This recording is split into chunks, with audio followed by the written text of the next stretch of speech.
people they feel they are already in the Web3 and they know how to move, but also getting those people that don't know anything about both things. Yeah. That's, it's our stage, like Robert has been onboarding this project because he wants his legacy was all about legacy. It's not so much about like making, of course it's also about economical, perspective, but the legacy at this age, at this stage of his career is the most important part. So getting those new wave of collectors is what excites him.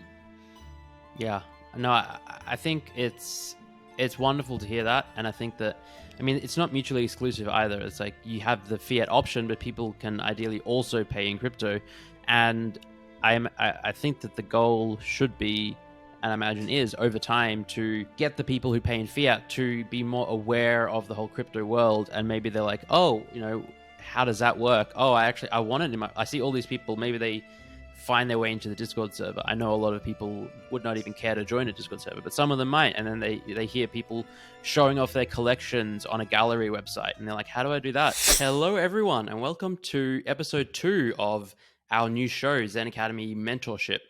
Is a show where we bring on members of the ZenAcademy community to pitch their projects, maybe get some advice, ask some questions. We can give feedback. I'm here with Christina, a wonderful ZenAcademy community member. You will have remembered her from episode 1. She introduced herself. Hi, Christina. Hi. And Aksel and Eliona from Whitmanverse, which we're going to get into in a moment. But first of all, welcome to the both of you. How are you both today? Very well. Doing Thank great. you so much for having us. Yeah, thank you for being here. We're really, really excited to talk to you both today. So really appreciate the opportunity. No, I mean, I'm really excited to hear more and to have you here, and appreciate you being willing to come on and share your project with us and with the world, I guess, because this is going out to YouTube. So I gather some people are a little weary of that, but it's very much appreciated on our end. So yeah, I'd love to start with some bit of background or introductions just for the two of you. Sort of your origin stories is how I like to talk about. Like, what did you do pre-NFTs, and how did you end up in this crazy wide world of NFTs? Sure, it's quite a funny story. As you mentioned, my name's Aksel. Folks in the space know me as Doc. I'm really an obstetrician gynecologist in New York City. And it was during the sort of downtime I had during the pandemic that, I found NFTs and more specifically the Web3 community, which I gravitated towards, was dabbling in crypto in early 2020. And then in 2021, made my entry into the NFT space, and have been kind of working on a couple projects along the way. Amazing. Yeah, a lot of people found crypto and NFTs, I think, during the pandemic, myself included. It was just this perfect storm. How about you, Eliona? Same or? No, I have a different story. My name is Ali, and I'm originally from Milan. I moved to New York like 8 years ago, and where I started working for fine art photography. I'm a co-founder and CEO of the Marseille Group. It's an entertainment management company within art and music, and we are very, very much supportive on philanthropic projects. I've been managing Robert Whitman, which is Whitmanverse, about his archive since 2015. And I got introduced into the NFT world at the beginning in 2021 as an idea, and then strongly by Aksel in 2022 at the beginning, like in January. That's amazing. Which I mean, we sort of our connection to one another might be a little obvious, but I helped Ellie give birth to her third child. So that's so beautiful. Lovely. And he was like incredibly good, so we became very good friends. We met during the pandemic, so that created a bond also, because we were like all the visit we were alone, so just me and him.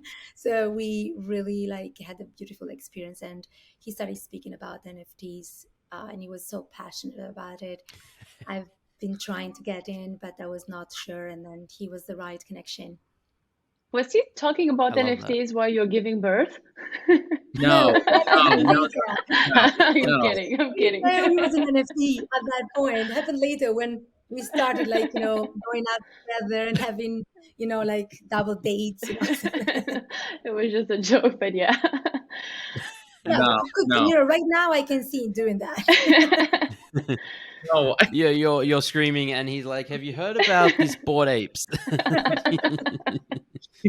She's going totally off script here, guys. Like, this is very much Yeah, we. I think it's only episode 2, but I think we already have a habit of going off the rails pretty fantastic. quickly, which it's all great. But maybe to bring it back, let's tell us about Whitmanverse, and however you want. I think you have a deck that you prepared. If you want to take us through that now, or just want to lay some foundation work, and then we can go through it. Let's do that, and then we can dig into some more details about it. 8 years ago, I started working with Robert Whitman, a world-known photographer from Minneapolis and based in New York City. Over the last 5 decades, Whitman traveled the world, taking photos at every stage as he worked for some of the biggest brands like American Express, Condé Nast, Coca-Cola, Canadian Club. His incredible journey started in 1977 when he photographed a young genius musician on the street of Minneapolis. And that event in history brings us here all today. Over the next few minutes, we'll be giving you a glimpse into traditional fine art photography, how our project aims to innovate the industry, and why we think Web3 really is its future. The 2021 UBS report of the global art market valued it at $65 billion, with $10 billion in photography sales. The pandemic has forever altered the art world, with online sales seeing an exponential growth in the last few years. However, fine art continues to be a niche market, remaining inaccessible to many. Not only is the price prohibitive, but galleries can often complicate the process from start to finish. The entry into the market is further complicated when considering darkroom prints that are difficult to execute right now with the extinction of most of the labs. Fine art photography is a unique world dictated by edition, print, processes, and factors like rarity and unicity. In thinking of democratizing the fine art industry, the question that comes up in how artists can both inspire a new wave of collectors and art lovers while remaining loyal to the existing collector base. A fundraiser to benefit Elmhurst Hospital in New York provided just the model. In April 2020, during the pandemic, 5 friends founded the Picture for Elmhurst, a fundraiser that will help buy PPE during the peak of the pandemic. We brought together 187 photographers from all over the world who each donated a print to the cause. Everybody could buy a print for $100, and in just 10 days, we did over $1.4 million. They were raised to support the healthcare workers. We found out that most of the donors had never bought a piece of art before. The project highlighted that unique and accessible art had the ability to reach a new type of collectors, and in the process, educate them on a new artist and visual preferences. This is where we find Web3 to be a rather unique and exciting opportunity.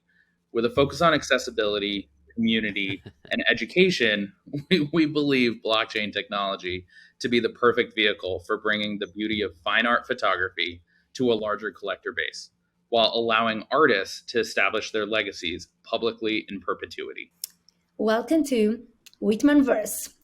With a physical archive containing over 1 million negatives, spanning 50 years of exploration, Whitman Collectors serves an ideal portal into the real arm of the fine art photography. Many collections are still being discovered as negatives are being scanned, catalogued, and curated. From Cuba to Punta del Este, each collection represents a unique view of the world through Whitman eyes.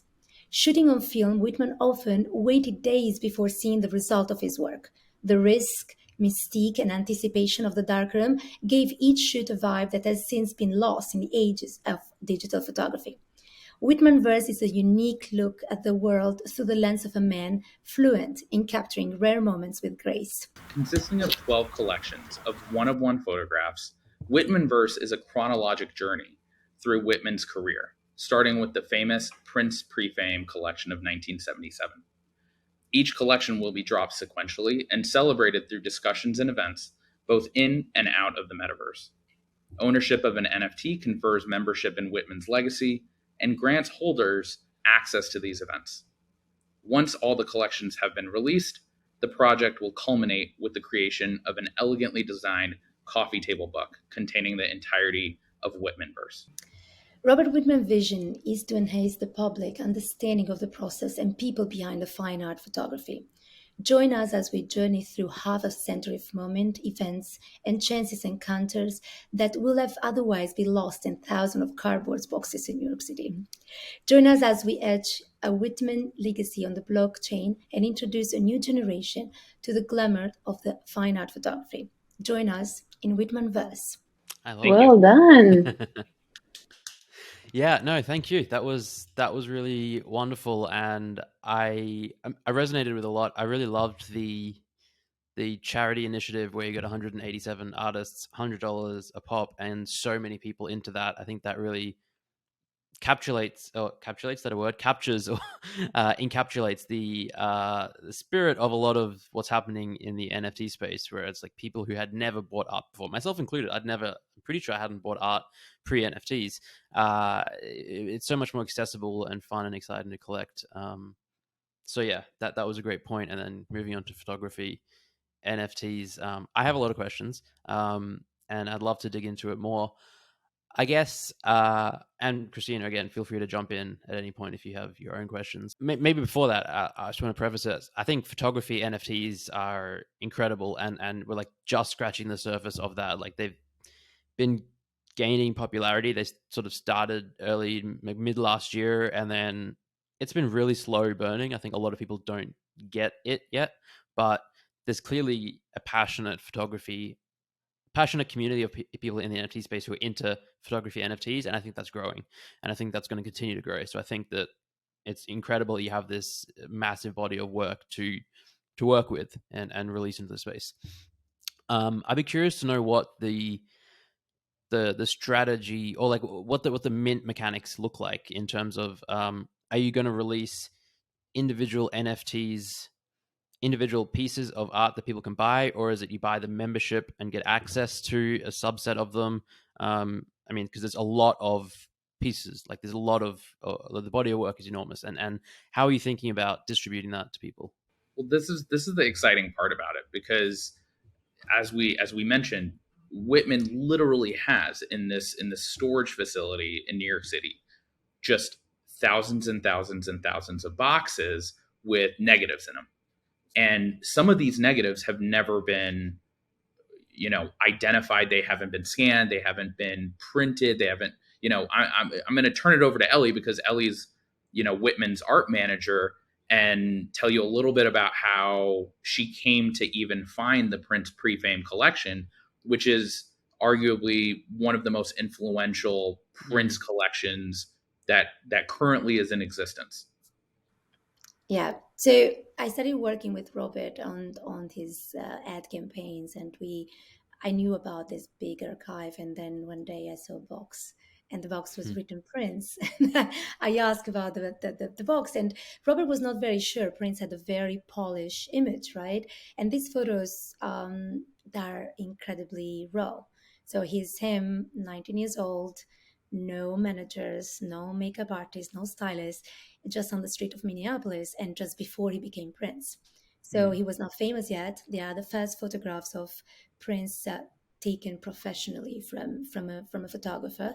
Robert was in Minneapolis starting his careers as a photographer, and the two of them, they just hit very well. And they went around Minneapolis. They went to the studio. They did sessions, 3 different sessions, and those photos, they were used for the future manager to bring him to California, and then eventually signed with Warner Bros. Like just a few months later. After that, Prince was never seen anymore. Like in that kind of like situation, he smiled very little, unfortunately. So the photos of him smiling are the most enchanting of the collection. So we got into the collection, and then I was surprised that he didn't want to really show it to the world, and we worked together to please show it to the world. And then after that, like we started working with licensing mostly, and we grew the collection, fine art collection, which is exactly what I talk in the page. Is like we grew this collection based on the rarity and the editions, and we do just fine art like print based on the darkroom, which is very complicated right now to still be doing. But what Ellie did when she found that box together with Robert was curate down Yeah. hundreds of photos that Yes. were still in negatives to a select few. And an example of sort of Web 2 mechanisms, if you will, was they created a photo book, much like kind of what our compendium that we're talking about in the pitch was. And so we expect to do something very similar. So as these collections get unearthed, and some of these reels still haven't gone through, like we don't know 100% of what is in all of these collections because they're still very much in actual film. And so what our sort of vision is bringing folks through this curation process, right? There's still film reels that Ellie and Robert are going to go through, and we want to bring folks along for that. When we initially sort of started this project, it started off, we wanted to do a Genesis, collection that Whitman sort of came onto the field with, and we know how important it is to bring artists into a space where they sort of meet folks through Twitter Spaces, where they engage in Discord, and they participate with their collectors, and that's one of the things that Robert was really excited about. And so we launched Prefame 1977. There were a couple hiccups. We ended up growing a community, but not to the size that we would have ideally wanted. And we took that opportunity to learn and talk. And some of the connections that we've made with those community members who came along with us from that initial launch are now voicing, their preferences and their feedbacks, and talking to us about how it is they want to interact with Whitman's photography. And the clear and resounding sentiment has been, we want the original photographs. We want to see those raw images of Prince as they are. And it's not just Prince, right? Like Prince was just the beginning. And so what we're proposing is bringing individuals and collectors along that journey that Ellie and Robert curate, and then publish these NFTs as one-of-one photographs. So it won't be an open edition. It'll just be that one photograph that's been curated by Ellie and Robert. And we want to build a community around that talks about the art, that feels that art, that asks Robert questions about how you bring physical film negatives to life, both as prints and now into this digital age in a way that might have otherwise been lost. I'd love to dig in a little bit into the first launch and the hiccups you mentioned, and just maybe learn hear about what you learned and what went wrong there, because I think it's awesome to hear that you took feedback from the community and learned, and it like restructured and now have this new model. But maybe and I think this is probably especially helpful to others who might be listening in, because I see it all the time where a project, they launch and it doesn't go the way that they had hoped or planned, or something goes wrong. And I think if you're comfortable sharing a bit about what happened there, that would be awesome. Absolutely. I think timing's everything, as we're learning. The strategy for launch in January 2022 is different than in March 2022, which is different than in June 2022. Yeah. So, coming with that is this appreciation and sort of intuitive nature of like where the space is growing. That takes time. Honestly, it takes time to understand, and takes time to implement and execute properly, and trying to divvy up your attention, your resources on what's important to the community that you're building, I think is something that both Ellie and I have taken away, as well as our team. We have a very dedicated team that's working on this and believes in the vision. And so some of those things that have come out of our launch, timing of the launch, price of the launch, the amount of time it takes to build an organic and authentic community. I mean, that was one of the things that, hindsight's 2020, probably would have pushed it back a little bit and grown that community a little bit more, so those are some of the things that I would say have helped us in reframing and restructuring the way that we want to introduce Robert's art into the space.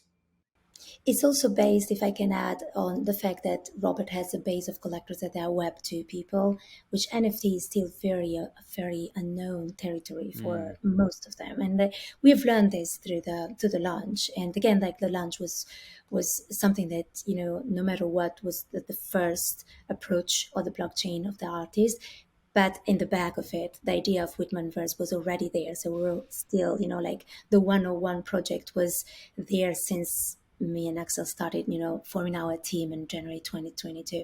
Again, like as Aksel said, like timing was probably not the best timing, but still we learned a lot because Web2 people spoke a lot during this launch, and they spoke and they didn't really understand what an NFT, again, like based on this collector base, like you're coming from a fine art where people like actually see the print, they go to the studio and they do tours of his studio, and then suddenly you're doing something that is very new and unique, and what they hear doesn't encourage them to get into the space yet. So this is exactly why Whitmanverse is even more important, I think, at this point. Yeah, it sounds like, I totally agree. And I think that it's important to have a good onboarding process if there's a large percentage of the collectors you think that are coming from not the existing NFT community. And that is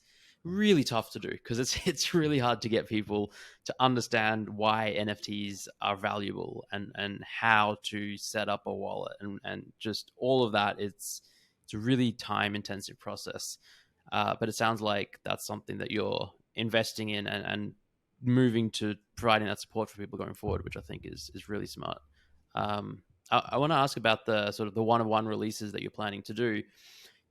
Is that do you have an idea of like cadence? Is it going to be, you're going to release a batch of one-of-ones at a time, or will it just be like one a week or one every now and then, or like 100 at once? So like, in terms of releasing the actual NFTs, and how are you planning on sort of pricing them? Is it going to be like an auction on Super Rare, or is it again just a flat pricing structure?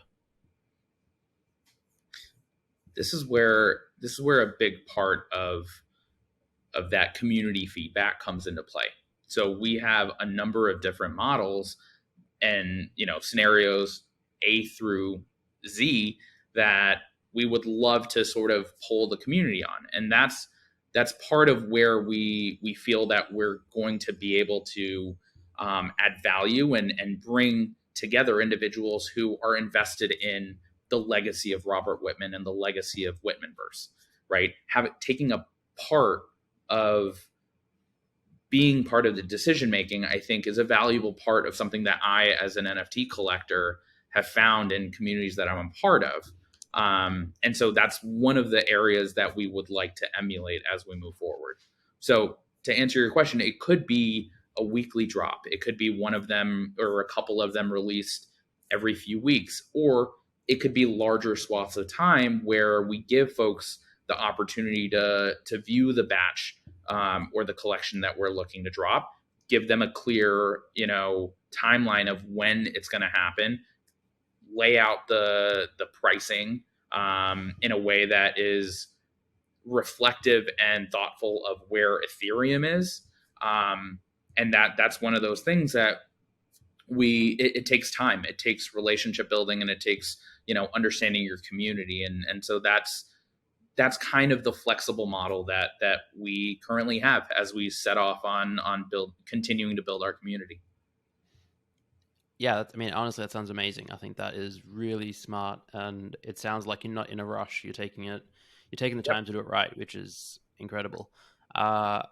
Yeah, I mean, I don't think I have any more questions right now. Christina, if you have any, otherwise we'll open it up to the two of you to ask questions to us as well. But Yeah, I don't really have questions. I do want to go back to the pitch because that's actually where my specialty lies.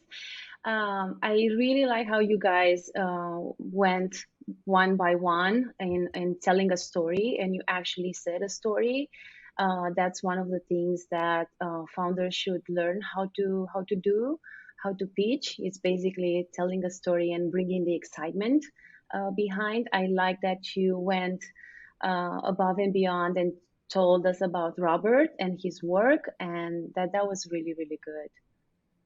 Yeah. Thank you. Thank you so We much. really appreciate that. I mean, it's been one of those things that it is a passion project, and something that we've been refining as we grow. And that's one of the things we're really grateful for is this community. Like I'm the ZenAcademy holder that sort of got us in here, and I've just really appreciated the thoughtfulness with which you build and you grow your community. And so that's one of the things that we are particularly proud of. Yeah. And also, like, So if thank one you. day you're gonna know Robert, you'll be Would it be passionate okay about to ask a couple questions? Because I've been dying to chat with you. absolutely, yeah. Now, yeah, over to you. Yeah, A big part of what I've sort of I'm curious about, Zeneca, is when you set off to grow the community, or grow any community, or foster sort of these feelings of unity amongst community members. What have you found to be the most valuable way of uniting folks and reaching out to them initially? Like, what's that first step that you feel is the most important way to set off on building that community? yeah, great question. To me, it is taking the time to invest in like one-to-one conversations, like speaking with people, relating to people, having a conversation, asking them questions, answering questions, discussing any sort of thing. Just like it's almost like you build out your personal network. But as you have a project, and as people maybe wander into the Discord, or you talk to someone on Twitter Space, just sort of go above and beyond and take the time. It really there's no substitute for time. Take the time to talk with people, tell them about what you're doing, why you're doing it. Tell them you appreciate them for being there, because if you should, and you do, like if someone's taken the time to be in your Discord, you should really value every single person that has, there's 10 million NFT projects out there now and channels. They have entered yours and wandered into yours. It's like, that's where you want to make them feel special, because they are special, and take the time to welcome them, ask them if they have any questions. How do they find the project? I've heard it sort of a lot of parallels drawn to, like, a nice restaurant where you go and someone greets you there. If they're doing their job right, they make you feel good and like welcome. And it's totally different than you wander in and there's no one around and you have to like go and flag someone down and be like, hey, can I get a table? It's just totally different experience. So, there's a lot to be learned from the hospitality business. And just, to me, when it comes to building a community, it's about like taking the time to be there for people and connect with them, and sort of trying not to neglect that. And it's really tough because as time goes on, and even at the beginning, like everyone is so busy and you're doing so much on the back end and life is happening. And this is where it can be really helpful to have a team and other team members and moderators and people who can do that in your stead. But again, there's very little substitute for the actual founders being there talking with people. And the other thing I'd say is try and, as much as is possible, have like a cohesive brand in terms of like like a voice and a tone and like a North Star and stand for something. And it's helpful. Like we didn't do this at ZenAcademy till like several months in, but to have to sit down and think about like, why are we doing this? What are we doing this for? Who is our target audience? Who are we trying to appeal to?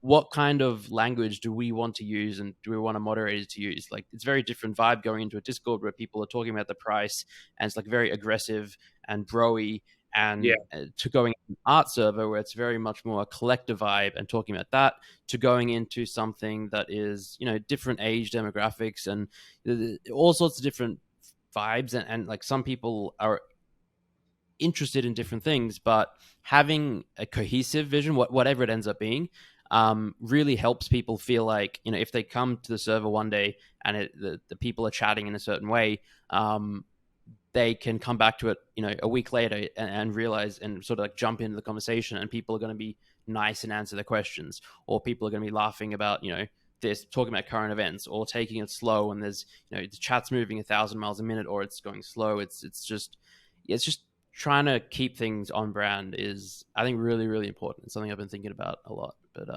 anyway, yeah, I tend to just speak lots and lots and lots. So that's some thoughts. Yeah. No, that's cool. I like your Zeneca thoughts. So, you know, I appreciate that. And I think you really hit on something that's incredibly valuable, which is tone and branding. And that's something that I'm incredibly lucky, because Ellie and Whitman, they've got their brand, right? Like now it's our job to bring that to the masses and to bring that to Web3, and do it in a way that coincides with the values that Web3 has sort of established for itself, and continues to establish as it grows. Yeah, I think that's really important. You mentioned something important, yeah, like where it's understanding the values and the culture, I think, of Web3 is critically important, and it's something that I see projects fail to do all the time. And I think, thankfully, the two of you have experience in NFTs and in Web3 and in this space, but there's so many people or projects that come from a fully Web2 or Web1 or Web0, whatever background, and they have a great idea and a great product, and they enter the space and they plan to mint in 2 or 3 months. And no one on the team has spent the last year on Twitter and Discord collecting NFTs and understanding the culture and the memes and the vibes and the terminology and stuff. And it's just, it's like sort of a native to the space will just spot that a mile away and be like, oh, they're not one of us. And it's not meant to be exclusionary and like put up this wall, and we're not trying to gatekeep, but it's just like, it's very clear when there's someone that doesn't quite understand the culture. And I think there's a lot of value to meshing the cultures together. And yeah, I agree. That's a really great point. Yeah. And I agree with you. I don't think it's exclusionary. I actually find it to be protective, right? We're protective of each other. Yeah. You know, that's the part that I really love about the community. An example was when you were hacked, you know, when your Twitter account was hacked. I had just gotten back from an international trip, and I have you on notifications, and I was like, oh, this is exciting. And I was exhausted. I was tired, and I clicked on it, and I reposted, and within seconds, you know, my friends in Web3 were texting me WhatsApping me, and they were like, hey, heads up, like, we got word that Zeneca might be compromised. And it was that sort of like communal protectiveness that I think was really important in sort of making sure that I was safe, right? And I do the same for others, and I do it for Ellie and members of our team, and that's really where that community comes in. And yeah, I agree with you. I don't think it's exclusionary at all. Yeah. I can tell you that he was very, very pissed that day, because I still remember. He's saying that he was hacked, and I'm like, who? And he's like, Zeneca. I'm like, okay, why are you so pissed? He was like, I'm very pissed. It's scary, man. I appreciate the protectiveness. Yeah, it is scary. It was, that week was a string of like I don't know, 5 to 10 accounts and projects and things were getting compromised every single day. It is a scary place, but it's exactly to your point, the whole protectiveness and togetherness and camaraderie and community of like looking out for one another. It's just as soon as the news went out, like I was in a meeting as when it happened, and like my notification started blowing up. I was like initially ignoring it, and then I got a call on WhatsApp, and it was one of my team members, and I was like, it just kept going. I was like, all right, I got to check it out, and then within like 2 minutes, there was already announcements in the Discord. The Twitter was like every other Discord was mentioning it, and then it just happened so quickly. And like, obviously, I feel terrible that it happened and it was a bad thing. But like, silver lining is seeing the community response for not just this, but whenever any project gets hacked, you see in all the Discords people like are running around going, "Hey guys, be careful! Such and such has been compromised." And Taking the time to do that yeah, is key. yeah, it's not just people taking the time to alert people that a Discord has been hacked. Now there's people actively working on creating and have created software to assist people in like tracking that and doing it totally for free, open sourcing it, just putting it out there to help protect the community. So yeah, it's really great to see. But yeah, any other questions? Ellie, do you have any questions about onboarding? Ellie has been probably one of the most exciting challenges of my life. And I say this as someone who delivers babies. But I really have this again. I want to echo something that you said because it's something that on Whitmanverse on our team we talk about all the time. What's the best way to onboard someone? What's the best way to introduce them to certain terminology? How to get them, set up with a wallet? How to help Web 2 native individuals sort of make that transition into Web 3. And so I would love to hear your thoughts on, and Ellie, jump in if you have something to add, but the idea behind purchasing NFTs and collecting NFTs with cryptocurrency versus fiat. I think it's interesting. I think it is so much easier if someone can purchase in fiat, obviously, rather than having to set up a wallet. And I think that the current landscape of fully self-custodying using a Web3 wallet is too complicated for the vast majority of people. They're just not going to want to take the time to understand it, and B, it's just not that secure because they're not going to properly comprehend all the risks and attack vectors and things like that. So until the infrastructure improves and or give it a decade or two when the education and the awareness spreads, I think much sooner when the infrastructure and the wallets get better, I really believe that fiat as a way to pay, and even like not fully owned, like maybe a custodied solution where the person who buys the NFT doesn't actually have it in their physical wallet or like their digital wallet that they have the keys to. It's kind of like these exchanges, Coinbase and Binance and stuff, where they help people buy crypto and hold on to it for them. There's obviously some risk involved with that you have to trust the exchange and trust the third party, and it goes against the underlying ethos of blockchain technology to a certain extent. But I think to me, it's a really great middle ground, entry level bandage solution. I'm sure there are some purists out there that will disagree, but I think that if someone is interested enough in NFTs and like buying photography NFTs, happy to spend $100 on one, but doesn't understand or know or care to go through the whole rigmarole of setting up a wallet, buying some ETH, sending it to the wallet, transacting, and all of that. I think, yeah, I'm a big fan of paying in fiat and various solutions associated with that. Thank you. Just because, as you just said, like when there's that care that people have in the NFT world is the same care that, like you find in the Web 2 world, where, like the photographers come from, of course, like with 50 years of experience, like we are getting to a kind of like a stage of his career where an NFT is something that excites him clearly, because otherwise he would not be on board, but at the same time, scares him. And whoever, like follows him, which he has like a very good base of collectors. And of course, like having a fiat option to our project was a very important step for us. And I know that's been very difficult not to be on board me, but so much like to really oversee all the kind of like possible problems that we could find.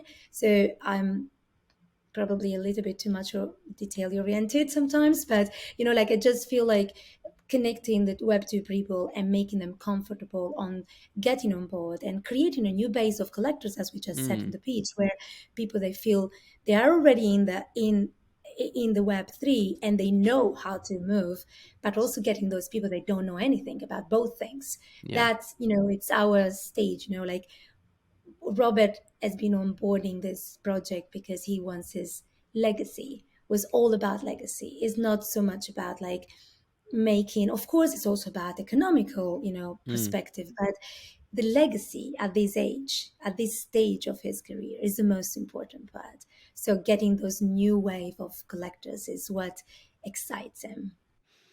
Yeah, no, I think it's wonderful to hear that, and I think that, I mean, it's not mutually exclusive either. It's like you have the fiat option, but people can ideally also pay in crypto, and I think that the goal should be, and I imagine is, over time, to get the people who pay in fiat to be more aware of the whole crypto world, and maybe they're like, oh, how does that work? Oh, I want it in my. I see all these people. Maybe they find their way into the Discord server. I know a lot of people would not even care to join a Discord server, but some of them might. And then they hear people showing off their collections on a gallery website, and they're like, how do I do that? Oh, I have to have it in my wallet first, and then I can, okay, so maybe, and then you have a guide to help them, and it takes a while, but it's just getting them into the ecosystem, I think, is more important than ensuring that NFTs are purely on-chain, paid for in ETH, etc., to begin with. And yeah, no, I think that's a great approach.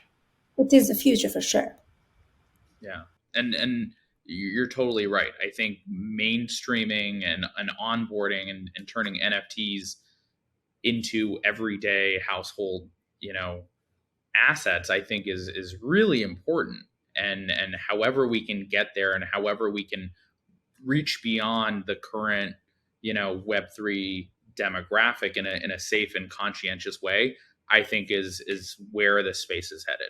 Yeah, no, I 100% agree. Like, I always say NFTs are not going to be mainstream until my 98-year-old grandma and my 8-year-old niece can, interact with them the same way they can pull out an iPad, go to the App Store, download Candy Crush, and be like interacting with cloud computing, mobile computing, all these really, really sophisticated pieces of technology that's all abstracted away and hidden, and they just see the actual end result. And I think at the moment we're all interacting with a lot of the underlying tech, and so give it 5-10 years when people can open their phone and they just have an app that is their funds, or maybe it's not even there, it's just connected to their Apple Pay or whatever it is.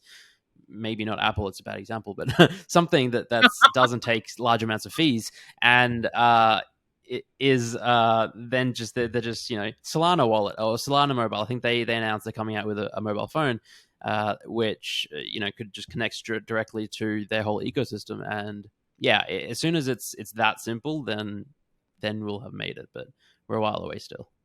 We are like, as we say, the year after they discover the car, someone's telling them. That's a great analogy. Well, we really, really appreciate the time you took. Yeah. No, we really appreciate it. Love being a part of ZenAcademy, and can't thank both of you guys enough that you gave us this opportunity to come on, chat, rack your brains, and Christina, thank you for your pointers on the pitch. That guide was perfect, and Zeneca, really appreciate all your insights. Yeah. Thank you. Thank you so much. Guys. Thank you. Yeah. Thank you, Christina, for choosing us, and thank you, Zeneca, for your time. Really appreciate it. Thank you. Yeah, this would all not be possible if not for Christina. She, since the very beginning of this idea, which was born out of the founders chat in ZenAcademy, I think a couple of community members came up with the idea and then created a group chat, and she really ran with it and has been instrumental in executing it and getting us to here. So yeah, thank you, Christina. Wonderful. Well, yeah, I think let's end with, if people want to learn more, because it does sound like a fascinating project. And like, I'm a fan of Prince, and I think that like when I first heard about this, I was like, this is fascinating, this collection. I was shocked that it didn't sell better originally, but I mean, I understand the market is awful at the moment. Yeah, where can people find out more? What's the best place to go? Is it Discord, website, Twitter? And we'll have links So below. we still have all of our everything is still Prefame 1977. So Prefame 1977 on Instagram, Prefame 1977 on Twitter, and the Prefame 1977 Discord is live. And so as we mentioned, that is still the Genesis collection for Robert Whitman. And as we start to build and grow, we will eventually, in stages, transition over to Whitmanverse. So that's probably the best place to go to tune in and stay tuned for updates. Amazing. I actually have, and we'll have links to all of those below. I have one more question, Ellie. Totally not necessarily related to the NFT project, but I would love to know if you know what Prince was like at 19. Has Whitman spoken about that at all? Oh yeah, every detail. Yeah. So he was incredibly. He knew what to do. He was playing 12 instruments, and So Robert heard crazy. him like in the studio. So everything started when Robert heard a cassette of Soft and Wet. It was the first version of Soft and Wet in the car, and this is how they brought him aboard. And then they met, and Robert had a studio in an ice cream factory, and Prince has been having ice cream, I think, like all day long. So he was like a very young, shy kid, but very strong character, and you could see that in the photos. Like if you go and check the website, there's a website connected with Robert website, and you can see there are some of the photos, and you can see him very, very strong, in the way that he proposed himself on the photography. And bear in mind that this was his first time, being in front of a camera. So having that kind of like look and that kind of like, way that he poses himself, and this is all him. Robert has, is a very talkative photographer. One of the most famous photos is him giving a middle finger to Robert, and the reason why was because they were in the middle of Minneapolis in the center, and Robert started screaming over him and saying like make love to the camera. So he got like incredibly annoyed about it, and he turned and he gave him a middle finger. So that photo is one of the best of the collection. But yeah, so he was like a very, very strong personality already, that for sure. That's awesome.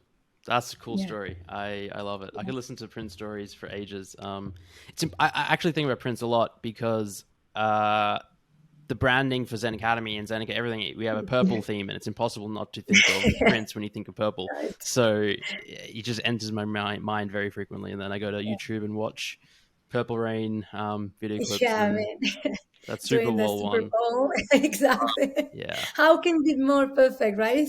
But that you was. might be very surprised to know that his favorite color was not purple. I am So surprised to know that. no, it's or bloody orange. Yeah. Interesting. Was bloody orange. So if you see the book that we created in 2017, exactly didn't want to be purple because there was so many purple things around Prince, and it was like only a photographic book and was bloody orange, almost Wow. red, like juicy red. Yeah, was in honor of his favorite color, Yeah. actually. Zeneca, I would So, I would but definitely purple rain still.